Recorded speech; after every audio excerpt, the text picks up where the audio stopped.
ताहले पे good morning to all of you. तो आउ गोटे जिनस आमर हाँ मोक नंबर 4 रे सेटा तो गोटे क्वेश्चन गला। मोक नंबर 4 रे आउ गोटे क्वेश्चन आमर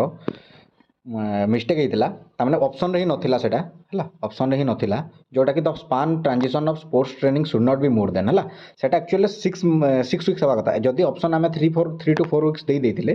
किंतु जदी आमे देखिबा ताहले कोन 5 टू 6 वीक्स एप्रोप्रिएट लागि पारे हला तामने लगभग पाखापाखि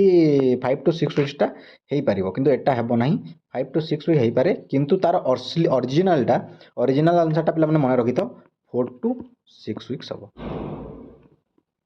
हला हमर कोन the span of transition period of sport training should not be more than 4 to 6 weeks clear एटा रहबो आंसर। आ जो माने भी पिला माने मोक गुडा को दउ ना हो आ फर्स्ट टाइम चैनल को आछो ताहले तळ को जाई कि हमर डिस्क्रिप्शन रे लिंक अछि जाई कि सब मोक गुडा को दियो